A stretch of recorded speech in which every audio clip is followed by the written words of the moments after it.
سبحان الله والحمد لله لا إله إلا الله الله أكبر. بسم الله الرحمن الرحيم. وقالوا لولا نزل عليه آية من ربه قل إن الله قادر على أن ينزل آية ولكن أكثرهم لا يعلمون.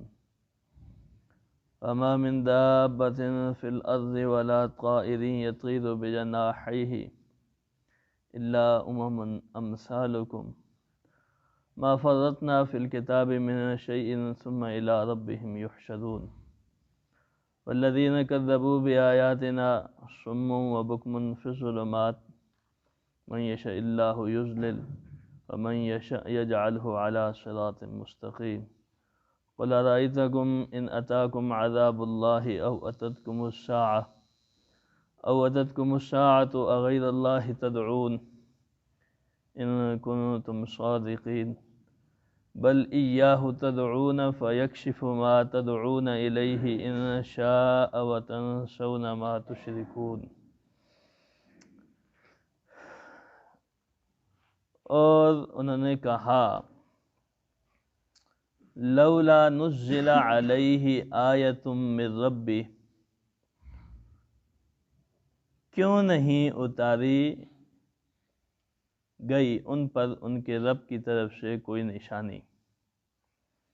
آپ کہہ دیجئے بے شک اللہ تعالیٰ قادر ہے، قدرت رکھنے والا ہے اس بات پر کہ وہ نشانی اتارے.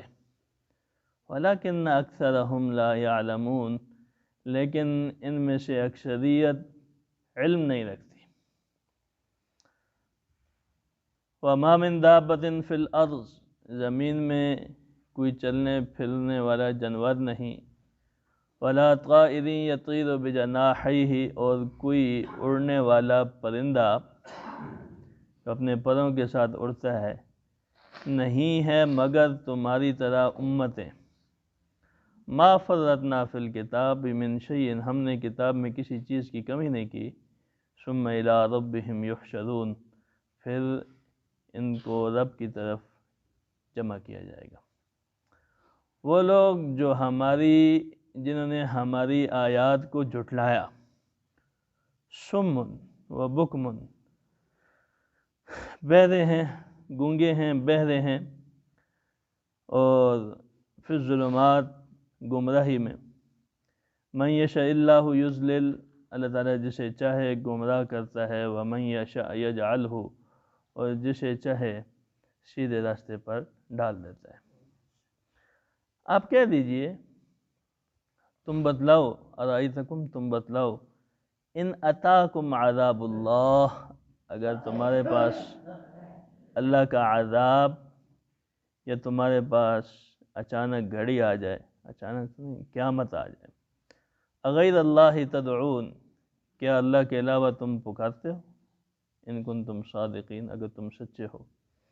بل ایاہ تدعون، بلکہ تم اسی کو پکارتے ہو. فیکشف ما تدعون الیہ، پھر وہ ہٹا دیتا ہے اس چیز کو جس کی طرف تم پکارتے ہو. ان شاء وتنسون ما تشرکون، اگر چاہے. وتنسون ما تشرکون، اور تم بھول جاتے ہو اس چیز کو جس کا تم شریک بناتے ہو.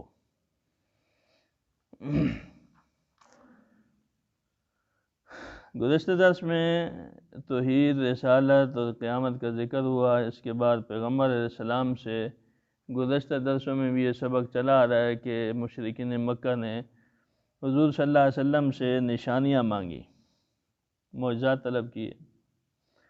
تو اللہ پاک نے فرمایا کہ اگر ان کی خواہشات کے مطابق نشانیاں دے دیں تو پھر بھی انہوں نے ایمان نہیں لانا. تو آج ان آیات کے اندر بھی اسی ضمن میں حضور صلی اللہ علیہ وسلم کو بعض ہدایات دی گئی ہیں کہ مشرکین نے کچھ نشانیوں کا مطالبہ کیا ہے. تو وقالوا لولا نزل علیہ آیۃ من ربی، منکرین نے کہا، کنہوں نے کہا جی؟ منکرین نے کہا کہ کیوں نہیں اتاری جاتی اس شخص پر کوئی نشانی اس کے رب کی طرف سے. اور یہاں نشانی سے مراد ایسی نشانی جس کو وہ خود طلب کرتے تھے حضور اکرم صلی اللہ علیہ وسلم سے. اور مشرکین کہتے تھے کہ ہماری خواہش کے مطابق نشانی اللہ کیوں نہیں اتارتا. جس نشانی کا ہم مطالبہ کرتے ہیں، یعنی اس نشانی سے مراد جو پہلے انبیاء علیہ السلام کے معجزات وغیرہ ہیں، جیسے حضرت موسیٰ علیہ السلام کا معجزہ تھا کہ ان کی لاٹھی اگر وہ سمندر میں پھینکے تو 12 راستے بن جاتے تھے، سمندر خشک ہو جاتا تھا. اسی طرح حضرت صالح علیہ السلام کی نشانیاں جن کے قرآن پاک میں ذکر ہے کہ انہوں نے مطالبہ کیا کہ اس پہاڑ سے اونٹنی پیدا ہو، حاملہ ہو، پیدا ہوتے ہی وہ بچہ جن دے. تو ایسی نشانیوں کا مطالبہ تو حضور صلی اللہ علیہ وسلم کو اللہ پاک نے فرمایا کہ نہیں، آپ ان سے کہہ دیں کہ قل ان اللہ قادر علی ان ينزل آیہ، اللہ تعالیٰ نشانی اتارنے پر قادر ہے اور اللہ تعالیٰ کو قدرت ہے. یعنی اللہ تعالیٰ تو ہر قسم کی نشانی اتارنے پر قدرت رکھتا ہے، ولیکن اکثرهم لا یعلمون، لیکن تمہاری اتنی سمجھ نہیں ہے. اس کی وجہ مفسرین لکھتے ہیں کہ اگر اللہ پاک ان کے کہنے کے مطابق یا ان کی تمنا اور ان کی خواہش کے مطابق جس نشانی کا انہوں نے مطالبہ کیا ہے اللہ پاک اس کو اتار دیں اور نشانی بھیج دیں، اس کے بعد اگر یہ لوگ اس نشانی کو نہیں مانیں گے، اس کا انکار کریں گے، تو پھر اللہ کی طرف سے عذاب اور اللہ کی پکڑ بھی سخت ہوگی. اللہ کی طرف سے پکڑ پھر سخت ہوگی.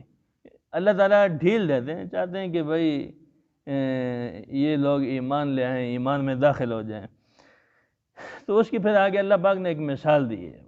وہ مثال کیا ہے کہ وَمَا مِن دَابَّةٍ فِي الْأَرْضِ، اللہ پاک فرما رہے ہیں کہ تمہیں نشانی چاہیے نا، یعنی تم مطالبہ کر رہے ہو کہ اللہ پاک نشانی دکھائیں، کوئی نشانی، یعنی تم نشانیوں کا جب مطالبہ کر رہے ہو تو اللہ پاک فرما رہے ہیں وَمَا مِن دَابَّةٍ فِي الْأَرْضِ، زمین میں کوئی چلنے پھرنے والا جانور یا وَلَا طَائِرٍ يَطِيرُ بِجَنَاحَيْهِ، یا کوئی پرندہ جو اپنے پروں کے ذریعے اڑتا ہے، یہ سب نہیں ہے مگر تمہاری طرح امت ہے. یعنی تمہیں نشانیاں اگر چاہیے تو یہ زمین میں چلنے پھرنے والے جانور جو ہیں، یہ اڑنے والے پرندے، یہ سب اللہ کی نشانیاں ہیں. یہ سب کیا ہیں جی؟ اللہ کی نشانی ہے. جیسے تم امت ہو، جیسے تم امت ہو، اسی طرح یہ جانور بھی اور یہ پرندے بھی، یہ بھی کیا ہیں؟ امت ہیں. یعنی ان کے اندر بھی ایک نظام ہے اور یہ اس اپنے نظام کے مطابق زندگی گزارتے ہیں. ان کے اندر بھی احکام ہیں، یہ احکام کے مطابق اللہ کے حکموں کے بغیر یہ پرندے بھی نہیں چلتے.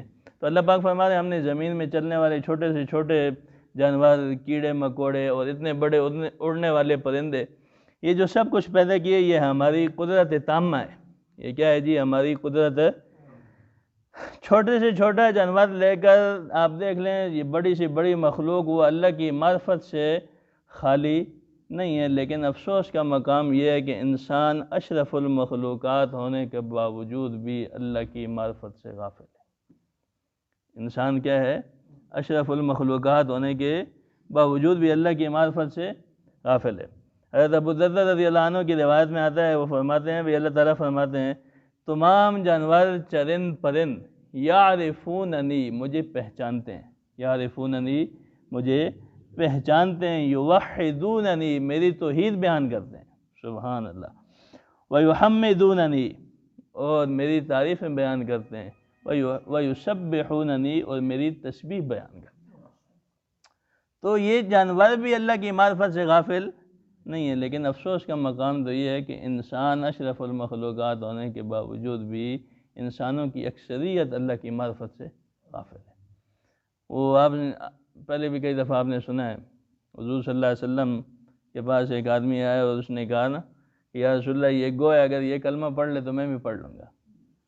یہ کیا ہے؟ یہ گو اگر کلمہ پڑھ لے تو میں بھی پڑھ لوں گا. تو آپ صلی اللہ علیہ وسلم نے اس گو سے مخاطب ہو کے فرمایا اتعرفنی، کیا فرمایا؟ اتعرفنی، تو مجھے پہچانتی ہے؟ پھر آپ نے فرمایا من تعبدو، تو کس کی عبادت کرتی ہے؟ تو گو نے جو فصیحانہ اور بلیغانہ انداز میں حضور صلی اللہ علیہ وسلم کو جواب دیا نا، وہ جواب سننے والا ہے. کہہ رہی ہے اعبد اللہ. کیا کہہ رہی ہے؟ اعبد اللہ، میں اللہ کی عبادت کرتی ہوں. کون سا اللہ؟ پھر آگے صفات بھی بیان کر رہی ہے. وفی السماء عرشہ، کیا کہہ رہی ہے؟ وفی السماء عرشہ وفی الارض سلطانہ، جس کا عرش آسمانوں میں ہے، جس کا عرش آسمانوں میں ہے، وفی الارض سلطانہ، اور اس کی بادشاہت زمینوں میں ہے، وفی الجنت رحمتہ، اور اس کی رحمت جنت میں ہے، وفی النار عذابہ، اور جہنم میں کیا ہے؟ اس کا عذاب ہے۔ تو حضور صلی اللہ علیہ وسلم نے پھر پوچھا تعرفنی، مجھے بھی پہچانتی ہے؟ کیا کہہ رہی ہے؟ مجھے بھی پہچانتی ہے؟ تو جواب کمال، انت رسول رب العالمین، سبحان اللہ، انت رسول رب العالمین، انت رحمت للعالمین، آپ تو سارے جہانوں کے بنانے والے کے رسول ہیں، آپ تو سارے جہان کے لیے رحمت ہیں، انت خاتم النبیین، یہ انسان نہیں سمجھ رہا، حضور کی ختم نبوت کو گو بھی بیان کر رہی، انت خاتم النبیین، اللہ نے ختم نبوت کا تاج بھی آپ کے سر پہ رکھا ہے، سبحان اللہ۔ قد افلح من صدقک، جس نے آپ کی تصدیق کر لی، آپ کا اتباع کر لیا، وہ کامیاب ہو گیا، وقد خاب من کذبک، اور جس نے آپ کی تکذیب کی، آپ کو جھٹلایا، تو وہ خسارے میں پڑ گیا۔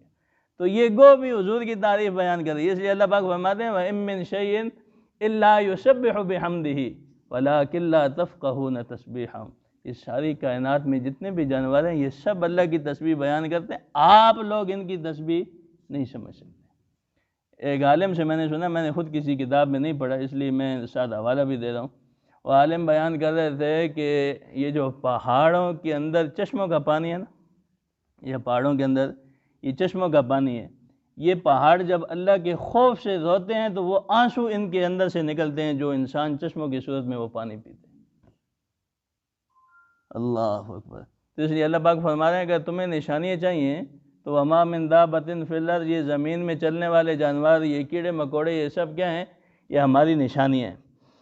اللہ اکبر۔ اس لیے حضور پاک صلی اللہ علیہ وسلم نے فرمایا کہ حضرت ابو ذر غفاری آپ کے ساتھ تھے، تو حضرت ابو ذر غفاری آپ کے ساتھ تھے تو دو بکریاں آپس میں گتھا مگتھا ہو رہی تھی، تو آپ نے پوچھا ابو ذر جانتے ہو یہ آپس میں کیوں لڑ رہی ہیں؟ آپ نے کیا کہا؟ ابو ذر جانتے ہو یہ کیوں لڑ رہی ہیں؟ تو حضرت ابو ذر نے کہا یا رسول اللہ میں تو نہیں جانتا یہ کیوں لڑ رہی ہیں۔ آپ نے فرمایا اللہ جانتے ہیں یہ کیوں لڑ رہی ہیں، اللہ تعالیٰ جانتے ہیں یہ کیوں لڑ رہی ہیں۔ اور ترمذی شریف کی روایت میں آتا ہے حضور پاک صلی اللہ علیہ وسلم نے فرمایا کہ قیامت والے دن جس بکری کے سینگ نہیں ہوں گے، اگر سینگ والی بکری نے اس پر ظلم کیا ہے تو اللہ پاک اس دن عدل و انصاف کر کے اسے بدلہ دلوائیں گے۔ تو یہ دونوں آپس میں کیوں لڑ رہی ہیں؟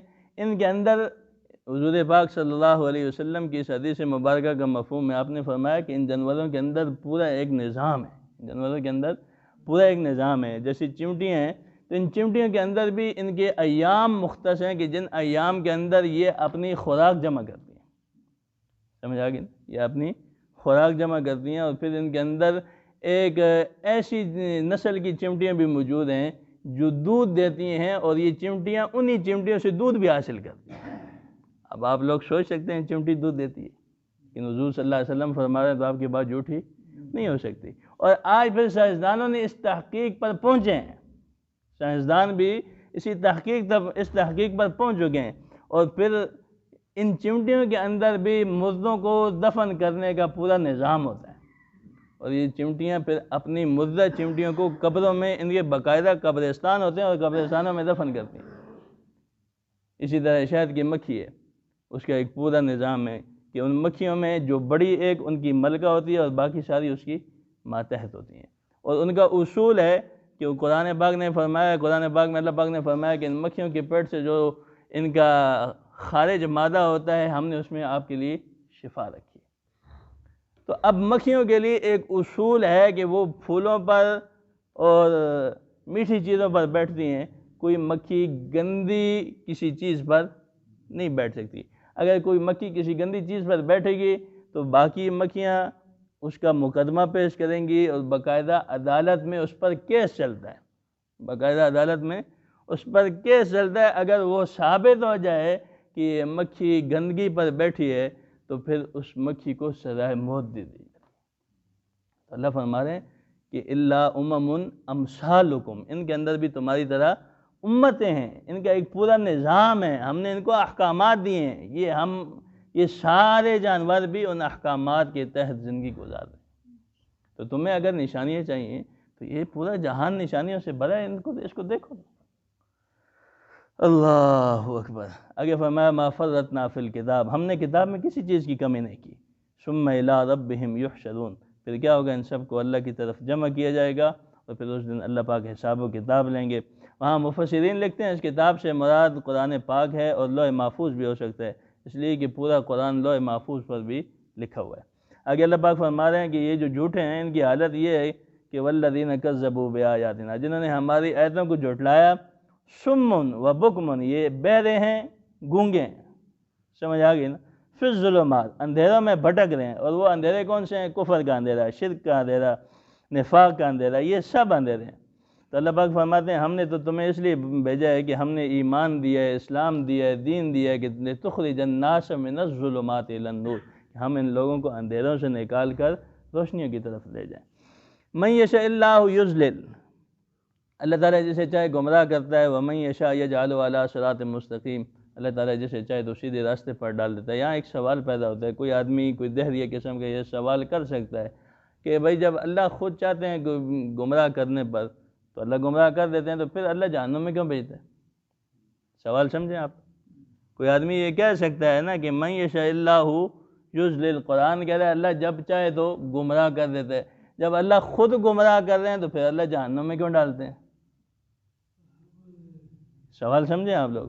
تو اس کا جواب یہ ہے کہ اللہ پاک یہ دیکھتے ہیں کہ یہ انسان کے اندر کتنی تڑپ ہے دین کے لیے، سمجھ آئی؟ اگر کوئی آدمی ہٹ درمی پر ہو اور وہ ایمان کی طرف اس کی چاہت ہی نہ ہو، نیکی کی راستے کی طرف اس کی چاہت ہی نہ ہو، تو پھر اللہ اسے ہدایت نہیں دیتے۔ اس لیے اللہ پاک نے قرآن میں فرمایا نا کہ ان واللہ لا یہدی القوم الظالمین، اللہ ظالم لوگوں کو ہدایت نہیں دیتے۔ اللہ دیکھتے ہیں کہ اس آدمی کے اندر دین کی کتنی تڑپ ہے۔ اس لیے میں نے یہ حدیث پہلے بھی کئی دفعہ بیان کی ہے کہ جب اللہ پاک پھر کسی آدمی سے خیر کا ارادہ کر لیتے ہیں تو یفقہہ فی الدین، اللہ اس کے دین کی سمجھ عطا کرتا ہے۔ ومن یشاء یجعلہ علی صراط مستقیم، اور جو آدمی یہ ذہن رکھتا ہو کہ میں نے بیہودہ سوالات ہی کرنے ہیں، اسلام کے خلاف پراپاگنڈا ہی کرنا ہے، تو پھر اللہ اس کی رہنمائی بھی نہیں کرتے، اللہ اس کو سیدھے راستے پر پھر نہیں چلاتے۔ قل ارائیتکم، اے پیغمبر آپ بتلا دیجیے، پوچھیے ان سے کہہ دیجیے کہ بتلاؤ، ان اتاکم عذاب اللہ او اتتکم الساعہ، اگر اللہ کا عذاب ہو جائے آ جائے یا قیامت کی گھڑی آ جائے تو اغیر اللہ تدعون، کیا تم اللہ کے علاوہ کسی اور کو بھی پکارتے ہو؟ ان کنتم صادقین، اگر تم سچے ہو تو اس کا صحیح جواب دو، پھر کس کو پکارتے ہو؟ پھر آگے اللہ خود فرما رہے ہیں بل ایاہ تدعون، پھر جب ایسے حالات پیدا ہو جائیں، مشکلات آ جائیں تو یہ اللہ ہی کو پکارتے ہیں۔ کس کو پکارتے ہیں؟ پھر فیکشف ما تدعون الیہ، پھر جس مسئلے مصیبت میں یہ اللہ کو پکارتے ہیں، جب اللہ اس مصیبت کو دور کر دیتے ہیں اگر چاہیں تو وتنسون ما تشرکون، کیسے کمبخت لوگ ہیں کہ پھر اپنا معاملہ حل کرنے کے بعد پھر اللہ کو بھول جاتے ہیں۔ پھر کیا کرتے ہیں؟ پھر اللہ کو بھول جاتے ہیں۔ تو یہ ناشکری ہے کہ آدمی مشکلات میں تو اللہ کو تلاش کرے، اللہ سے دعائیں مانگے۔ اس لیے حضور صلی اللہ علیہ وسلم نے فرمایا کہ جب اللہ سے دعا مانگو تو انتہائی لجاجت سے دعا مانگو، گڑ گڑا کے دعا مانگو، سمجھ آئی نا؟ اللہ تعالیٰ لاپرواہ کی دعا کو نہیں سنتے۔ اللہ تعالیٰ دیکھتے ہیں کہ اس آدمی کے اندر کتنی تڑپ ہے۔ میں پہلے بھی کئی دفعہ سناتا ہوں نا کہ حجاج بن یوسف کا زمانہ تھا، تو ایک آدمی بیت اللہ کا چکر لگا رہا ہے، اس کی آنکھیں نہیں ہیں، تو دعا کر رہا ہے، بیت اللہ کا چکر لگا رہا ہے، اللہ آنکھیں دے دے، اللہ نظر دے دے، سمجھ؟ حجاج بن یوسف جب پاس سے گزرا نا تو اس نے سنا کہ یہ دعا کر رہا ہے یا اللہ نظر دے دے، تو اس نے کہا کتنا چکر ہے؟ میرا دوسرا چکر ہے، اور تیرے ساتھ میرے ساتھ چکر پورے ہونے تک اگر تیری آنکھیں نہ آئی نا تو میں تجھے قتل کر دوں گا۔ اب اس نے دعا مانگنا شروع کی، کہہ رہا ہے یا اللہ اب اگر نظر نہیں آتی نا تو یہ مار دے گا کمبخت، اس لیے میری آنکھیں تو بدل۔ پھر اس نے ایسی عاجزی سے دعا کی کہ اللہ نے اس کی نظر اسے واپس کر دی۔ تو دعا کے اندر بھی تڑپ ہونی چاہیے، دعا کے اندر بھی تڑپ ہونی چاہیے۔ یہ لاپرواہوں والی دعا ہم جو مانگتے ہیں نا، اللہ ایسی دعا کے طلبگار کو نہیں دیتے، کچھ بھی نہیں دیتے۔ پھر ہم لوگ کہتے ہیں جی ہم دعائیں مانگتے ہیں، ہماری دعائیں قبول نہیں ہوتی۔ ہماری دعا میں اصل وہ مانگنا اور وہ ڈھنگ ہی ہمارے پاس نہیں ہے.